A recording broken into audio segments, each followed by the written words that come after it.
exercise and hypertension. What is exercise to our vascular system? It's kind of like a massage. It's conditioning the plumbing system. And it's exercising, again, that endothelium, that layer inside our blood vessels that actually make up the primary tissue, if you will, keeping things healthy. Now, I had a little bit of an eye-opening experience years ago. I was actually doing my internship year, took some precious time to go to an NIH Consensus Development Conference in Washington, D.C., talking about cardiovascular health and physical activity. And what they found, they took people with high blood pressure. One group they had to do exercise, the other group they put on medication. Who do you think lowered their blood pressure more? It was actually the medication people. Who do you think had fewer heart attacks and fewer deaths? The exercisers, even though their blood pressure numbers were higher than the pill people. This was an aha moment for me. What we're actually after is fewer heart attacks and fewer deaths. We're not just after, as our final end goal, better numbers on some crazy report. So we need to keep the majors, and the minors, and keep the flow in the right order as we go about this.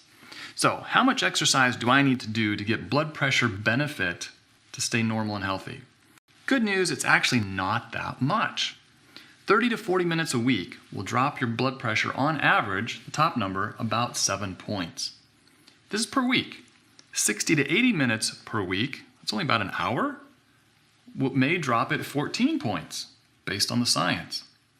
This is not that big of a deal. Now, what kinds of exercise get us what kind of benefit? Now, these numbers are not necessarily additive. They may be for you, but let's look at this. Aerobic exercise will reduce our blood pressure about 5 to 8 points. Resistance exercise, like the weights kinds of stuff, about 4 points. And isometric resistance, which are things that may not be on your radar, such as a hand grip exercise that you grip and hold, may lower your pressure about 5 points. Now, that's in the ballpark of medications, oftentimes, depending on the dose. Now, if weight is your issue and your blood pressure is tied to your weight, here's a tip. Interval training, where you do active exercise for 10, 20, 30, 60 seconds, and then you kind of coast. Exercise, coast, exercise, coast. People doing exercise like that spent less exertion and got more weight and fat loss. Pretty crazy, pretty impressive, but there's good science to this. So there's some fun tricks in there, depending on your schedule and what you want to do. Both aerobic and resistance training get you good benefit. Now, just a word of caution. If your blood pressure is really high, like 180 on the top number, 120 on the bottom, those kind of ballparks, or you're symptomatic, you're having symptoms that you know are from your blood pressure, changes in vision, headache, so forth, back off on the exercise. Maybe a gentle walk, nothing really intense until things settle down.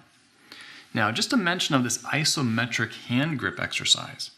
Some pretty interesting data on this, and it looks very promising. There's a number of ways that it may work, but just a prolonged, relatively forceful grasp seems to have a resetting effect on the vascular system. Bottom line, exercise, great for your heart, great for your blood vessels and your blood pressure. Make your blood vessels and your heart happy. Use them.